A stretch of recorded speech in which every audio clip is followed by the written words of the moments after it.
Bienvenidos a este espacio donde nos hacemos preguntas, compartimos reflexiones y aprendemos juntos sobre el valor de ser humanos en esta era digital. Soy Joan Clotet y esto es Humanismo Digital.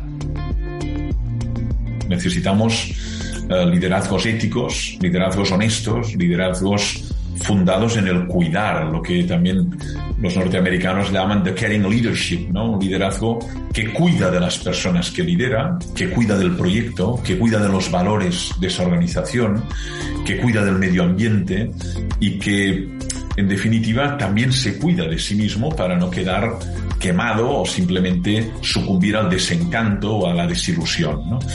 Y esto es fundamental, ¿no? Esto me parece clave. Vivimos cada vez de forma más acelerada, pero al mismo tiempo también con grandes dudas, lo que implica un cierto contrasentido, ¿verdad? Sin conocer lo necesario a tiempo para tomar buenas decisiones, ¿no tendría más sentido priorizar el tiempo de calidad para hacernos buenas preguntas, reflexionar y aprender idealmente de forma compartida y enriquecida de distintas perspectivas?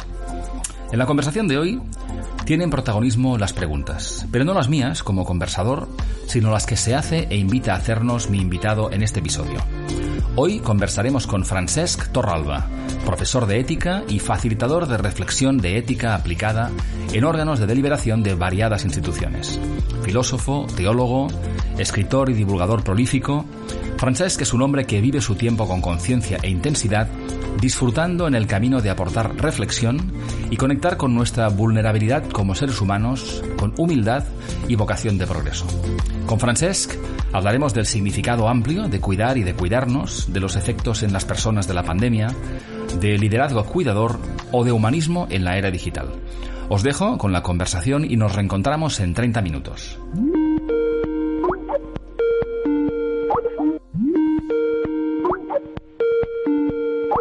Muy buenas tardes, Francesc. ¿Qué tal estás? Muy bien, perfecto. ¿Qué tal la temperatura por esos lares? Que estamos en una semana un poco intensa, ¿no? A nivel de calor. Bueno, la temperatura es exagerada, ¿no? La verdad es que estamos viviendo una situación que es muy extrema, ¿no? Y veremos esto si va más, si nos tendremos que aclimatar o seremos capaces de revertir ese cambio climático. Muy bien, Francesc. Tengo algunas cosas que preguntarte, que ponerte sobre la mesa, porque hace tiempo que te sigo. Lo primero quería es agradecerte pues la disposición para tener esta conversación y compartir con las personas que nos escuchan algunas reflexiones. Y entre las preguntas que tengo para ti, pues hay una primera con la que siempre arranco, y es preguntarte quién eres, Francesc, a qué te dedicas ahora y qué te ha traído hasta este momento de tu vida. Bueno, pues yo me defino esencialmente como un profesor.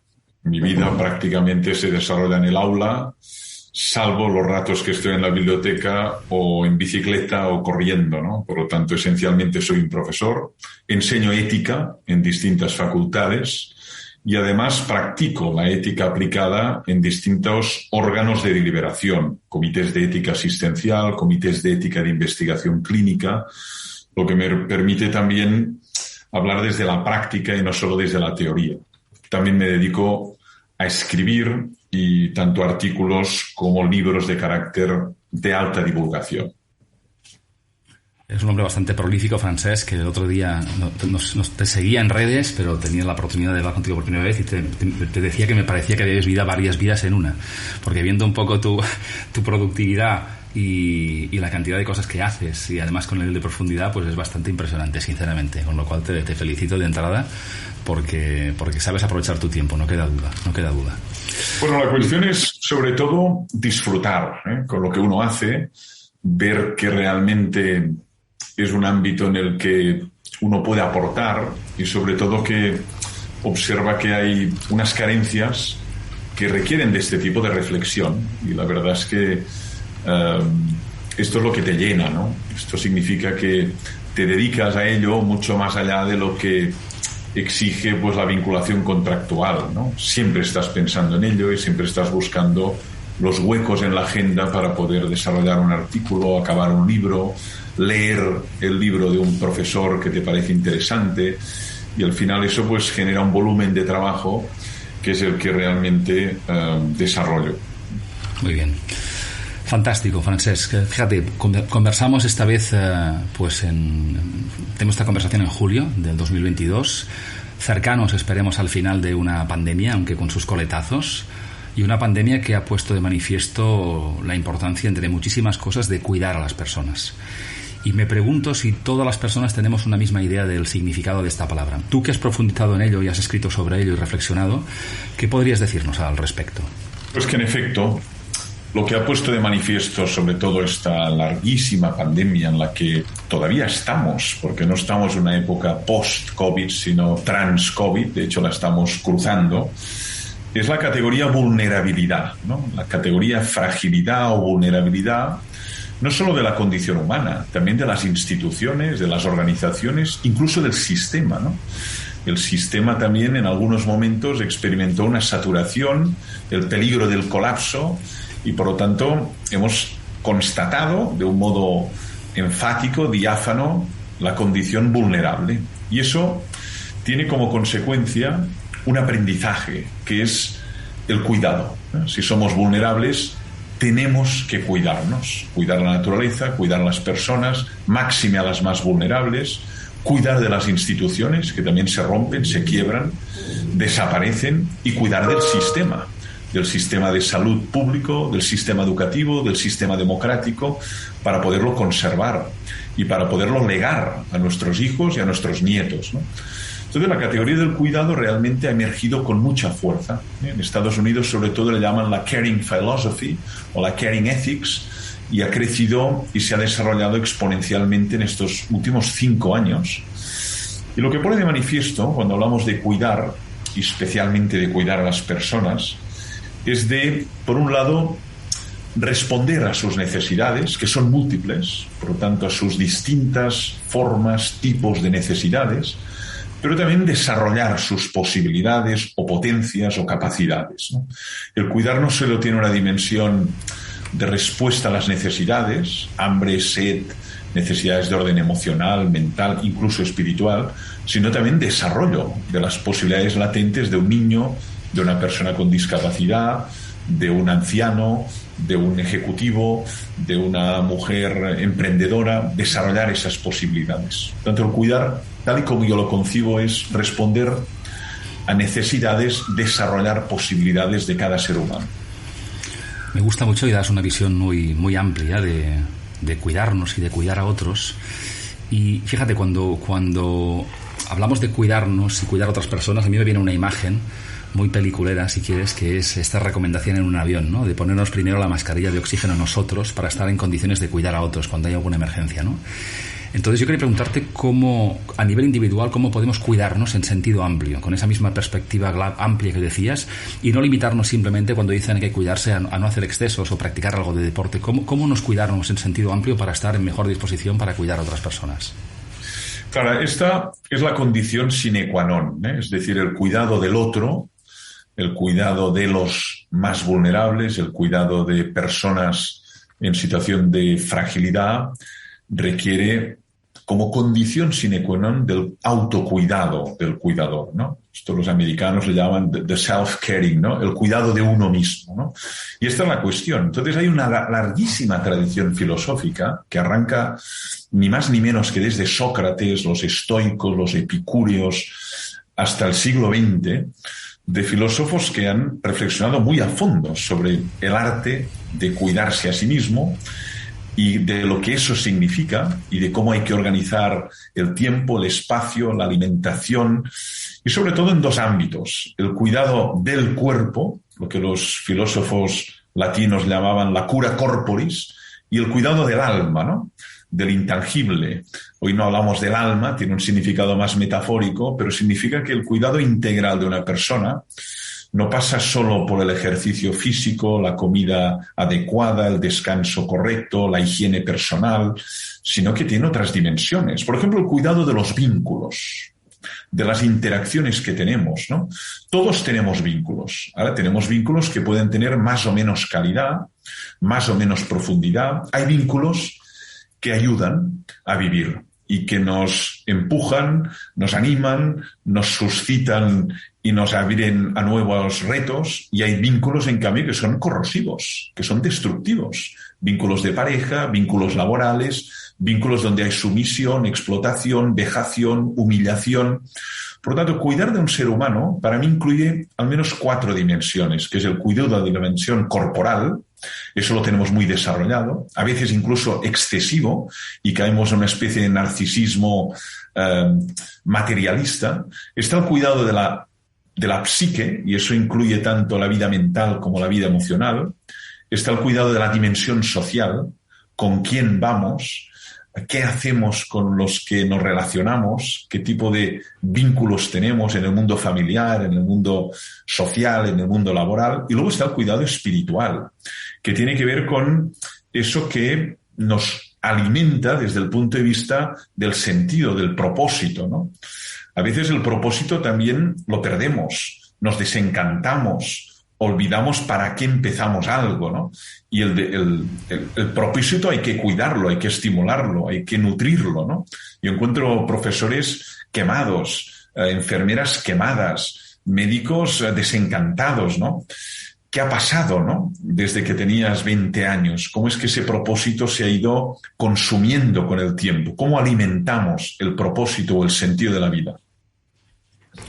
De hecho, las reflexiones resuenan muchísimo y resuenan más, como dices tú, ¿no? Cuando pasamos por periodos en esa situación transpandémica mencionabas, ¿no? Una situación que nos ha expuesto a todos y que debería hacer que seamos un poco, como mínimo, más sensibles o más apertura al significado de algunas cosas, ¿no?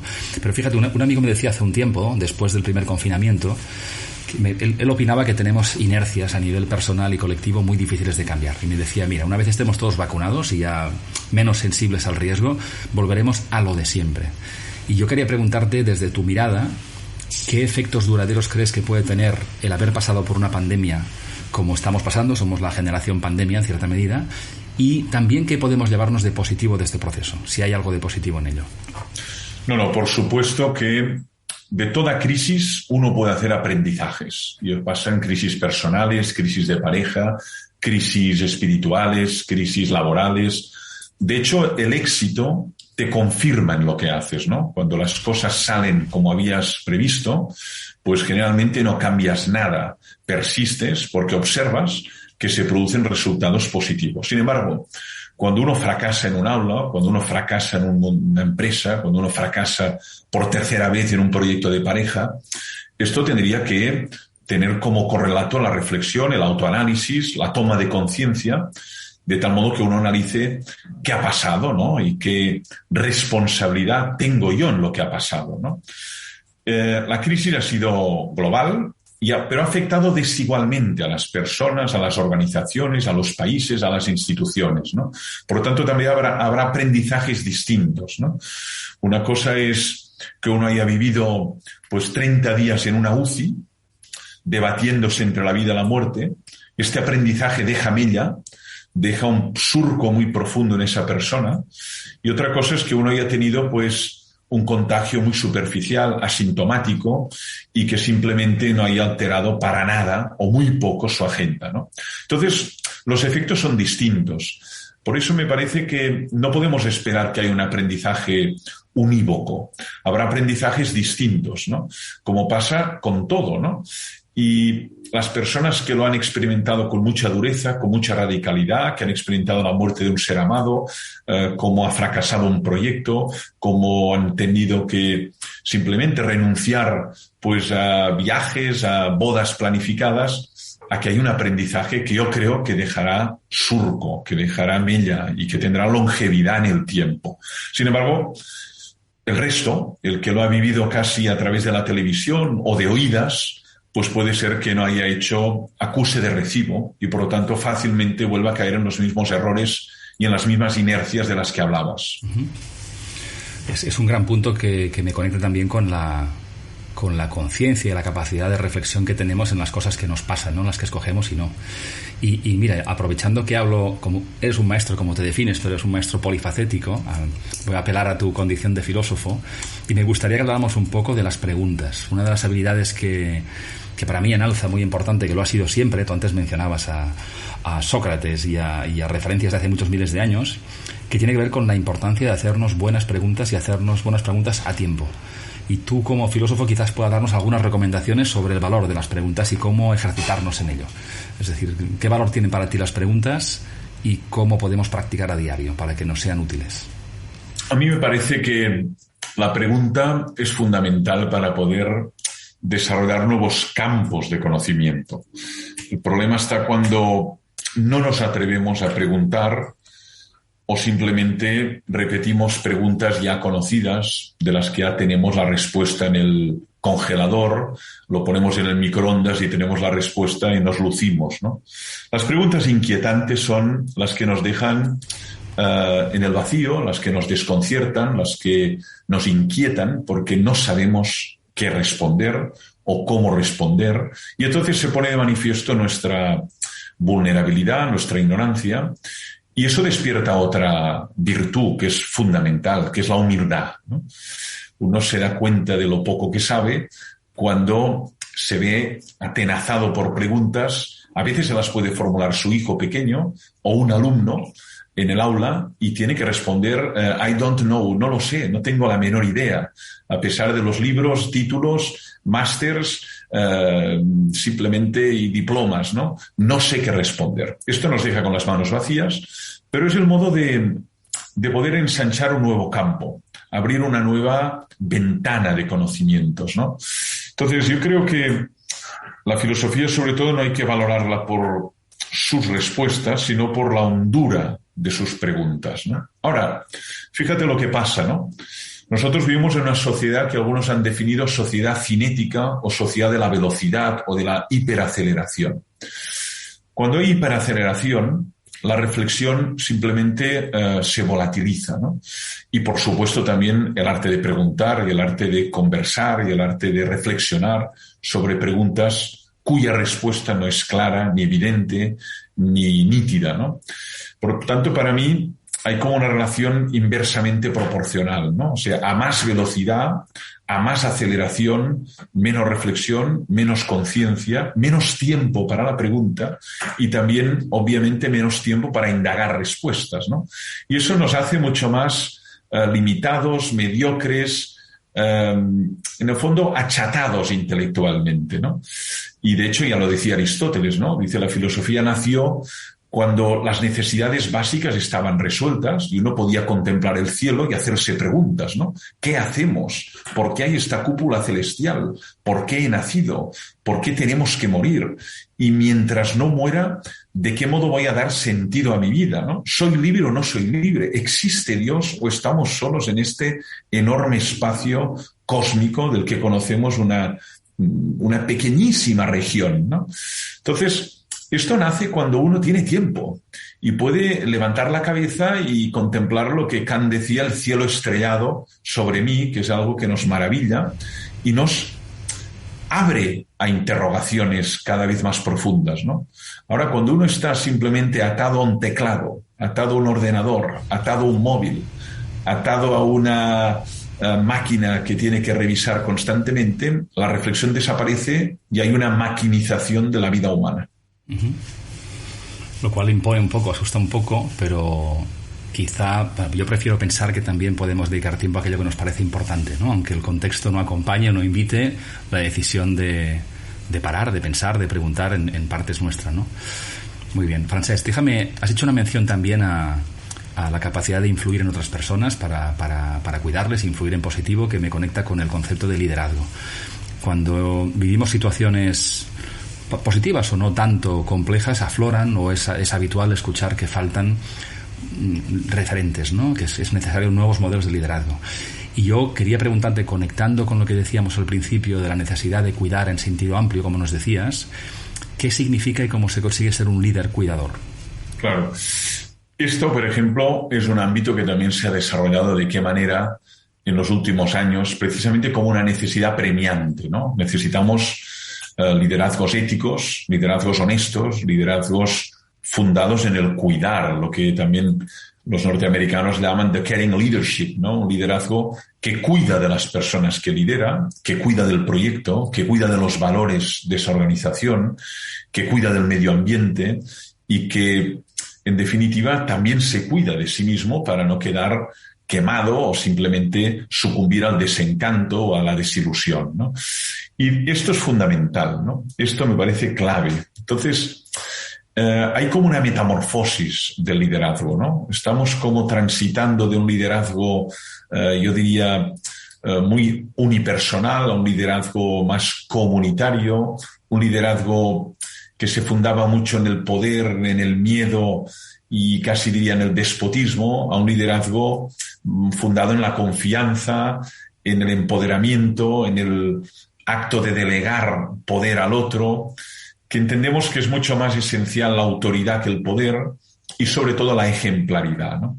Y eso al final sí que crea liderazgos que dejan huella y que las personas reconocen como valioso. Esto es muy difícil realmente, ¿no? Pero cuando uno tiene la suerte de ser liderado por alguien que, bueno, pues que respeta las personas, los derechos de las personas y además las empodera y las cuida y las acompaña en sus procesos personales, en sus crisis, en sus rupturas, pues uno simplemente tiene un tesoro, ¿no? Y eso es muy importante en las compañías. No todo es el dinero, no todo es la cuenta final de mes. Entrar en una compañía, en una organización donde hay un liderazgo de este tipo, para muchos jóvenes talentos, es el principal motivo. La principal razón para entrar, ¿no? ¿Por qué? Porque voy a crecer, voy a interaccionar con personas en las que puedo tener una relación de responsabilidad, de empatía, donde hay franqueza, donde hay honestidad, donde puedo explicitar mi situación personal y no tener que esconderme o tener miedo a la arbitrariedad y al despotismo del líder. Y eso cuenta mucho, ¿no? No todo es la cuenta final de mes, ni mucho menos, ¿no? Y por tanto, las compañías, organizaciones, ONGs, fundaciones, universidades deben tener muy, muy, muy en cuenta que depende de la calidad del liderazgo, va a retener mejor o peor el talento, lo va a fidelizar o simplemente se va a producir una diáspora del talento que va a destruir también la riqueza, el valor y también, obviamente, la inteligencia que tiene que haber una organización, y se van a quedar los parásitos, los que no aportan nada y en cambio generan mucho gasto y mucha discusión y muchas turbulencias dentro de una organización, ¿no? Coincido mucho contigo y es un reto enorme además, porque me hacías pensar escuchándote que, claro, muchas personas han llegado a donde están con un determinado estilo y forma de hacer las cosas, que además ha sido reconocido en el tiempo, y de repente les pedimos, como decías, que hagan más preguntas que respuestas a tiempo, que sean vulnerables, que demuestren humildad, y es algo que es cada vez más necesario y a lo mejor las personas tampoco están preparadas para ello, con lo cual hay un reto también de acompañar a esas personas, a los que quieran, como siempre, a tener otro tipo de actitudes, ¿no? Puedo preguntarte, ya que hablamos de liderazgo, algún referente tuyo. A lo mejor es alguien muy conocido, alguien anónimo, que la gente piensa en líderes súper conocidos. ¿Cuáles son los tuyos? ¿O alguna persona que te inspire o que sea un modelo de referencia para ti? Sí, son líderes muy conocidos. Yo cuando publiqué Liderazgo Ético, hace ya casi 8 años, en el último capítulo presento líderes que para mí son ejemplares y además estudio pues sus textos y su obra y estudio pues sus trayectorias vitales y me confirmo en ello, ¿no? Son líderes muy conocidos. Está Martin Luther King, está Mahatma Gandhi, está Nelson Mandela, figuras que tienen ya una dimensión mundial y que los puse como ejemplo para mostrar que esto es posible, ¿no? Y que son líderes reconocidos universalmente más allá de su tradición religiosa, más allá del tipo de propósito que tenían, y son líderes que son ejemplo de honestidad y también de de coherencia hasta el límite, ¿no? En algunos casos hasta la muerte o hasta situaciones de enorme sacrificio y renuncia personal, ¿no? Luego hay líderes que tenemos mucho más cercanos. Puede ser un profesor, puede ser un líder de una ONG pequeña, puede ser una madre o padre de familia que lidera pues un grupo de 7 personas, o el el presidente de la escalera, ¿no? Pero opté por estos porque además tienen muchos de ellos textos escritos y son muy iluminadores respecto a cómo debería ser un líder, ¿no? Pero sí que los hay. A veces tenemos referentes invisibles y a veces los que son visibles son contraejemplos de liderazgo, ¿no? Estos son los visibles, los que vemos entrar y salir pues en la televisión, en las redes, pero hay muchos referentes que no son visibles, que están ocultos en ONGs, en fundaciones, en institutos, en ambulatorios, en hospitales, y que son referentes para un grupo de personas, ¿eh? Eso es importante reconocerlo, porque pueden ser también objeto de imitación para los que empiezan, ¿no? Fantástico, y además me gusta mucho que cites líderes que son mundialmente reconocidos, pero lo que decías, es decir, son ejemplos de algo que es posible. Probablemente estas personas cuando empezaron no eran conscientes del impacto que tendrían con sus palabras, con sus comportamientos, más allá incluso de su propia vida, ¿no? Al principio, ¿no? Y en cambio, personas como nosotros, ¿no? Y personas anónimas, ¿no? Con lo cual, bueno, nos invitas o empoderas a que todo el mundo tiene capacidad de influir, ¿no? Mira, Francesc, quiero aprovechar que converso contigo, una persona de tu perfil y tu mirada, para hacerte una pregunta que no he hecho nunca en este podcast y que tiene que ver con humanismo digital, que es el nombre, como sabes, de este humilde espacio también, y el que utilizo de alguna manera como paraguas de mi identidad y de mi trabajo. Y me gustaría preguntarte qué entiendes tú por humanismo digital y qué valor crees que puede tener en un momento como el actual para lo que nos escuchan, como concepto. Bueno, pues de hecho es un concepto muy nuevo, que empieza ya a circular en lengua castellana y en otras lenguas con más actividad, pero es un concepto muy nuevo que de entrada pues evoca distintos significados. Para mí el significado de entrada sería el siguiente, ¿no? Vivimos en un contexto de disrupción tecnológica exponencial, en un contexto donde de una manera clara cada vez es más importante la red, el mundo digital, y en esa esfera o en ese ecosistema cada vez hacemos más operaciones: comprar, vender, publicitar, enseñar, aprender, etc.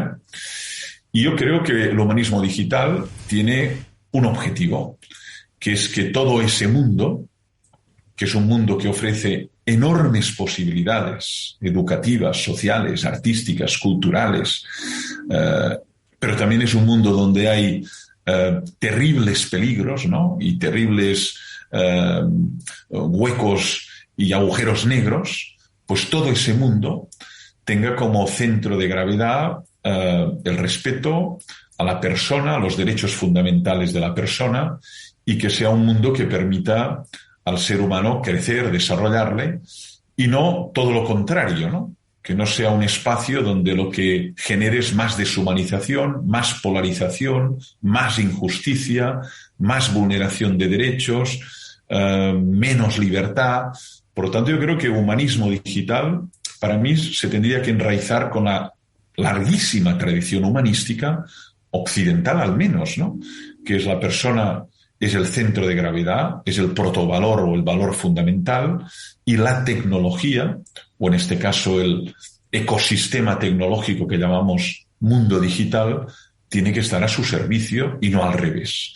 Y hay gran miedo, hay gran temor de que no sea así, sino que la transición digital tenga como consecuencia la brecha digital, la eliminación de muchos empleos y, por lo tanto, una crisis social y laboral mayúscula, la privación de libertad, la vulneración de derechos como la privacidad por una gestión completamente inadecuada de los datos personales. Como hay esos temores, a mí me parece muy interesante, muy necesario y muy valioso el concepto, y permite reflexiones en múltiples campos, ¿no? Hay quienes hablan de humanismo tecnológico, que introduciría también todo el mundo de la robótica, todo el mundo de las máquinas dotadas de inteligencia artificial, y hay quien habla solamente de humanismo digital, que sobre todo tiene que ver con qué hacemos con eso que llamamos la red, para que todos, utilizándola, seamos más humanos, ¿no? Y no haya una pérdida de evolución en humanidad y una recaída en la bestialidad o en la deshumanización. Excelente, Francesc. Tomo buena nota y te haría un montón más de preguntas, pero por cuestión de tiempo te quiero primero preguntar, o para terminar, las personas que te descubran hoy, aunque eres una persona conocida desde hace muchos años, quien te descubra hoy en este podcast, ¿dónde pueden saber más de ti y tus proyectos? ¿Qué le ponemos en las notas del programa? Bueno, pues yo hace muchos años que tengo una página web que se ha convertido en la ventana a través de la cual pues expreso mis ideas, mis pensamientos. También doy a conocer los libros, los artículos, colaboraciones en radio o en televisión o en prensa, ¿no? Que es www.francesctorralba.com. Además hay un buzón y es la manera como comunico generalmente con todo tipo de navegantes de todo tipo de países, ¿no? La red tiene esto, es que es impresionante, ¿no? Cómo nos permite interaccionar con personas profesionales que están a 12.000 kilómetros de donde estamos y que tenemos inquietudes comunes, necesidades semejantes y deseos a veces muy transversales, ¿no? Y a través de ahí es donde generalmente pues conecto o interacciono con lectores, lectoras o simplemente asociaciones, organizaciones que desean pues persistir en esta reflexión. Estupendo, Francesc. Pues pondremos la mención a tu casa digital en las notas del episodio. Y nada, oye, quería decirte pues que he disfrutado mucho leyéndote, hoy también conversando contigo. Me quedo con ganas de más. Espero que... Yo he disfrutado, por tanto espero que las personas que te escuchen, nos escuchen también, disfruten y les invites también a pensar, y a pensar en positivo. Me gusta mucho tu foco a empoderar y a reflexionar, conscientes de lo que ocurre y los riesgos, pero también de las oportunidades.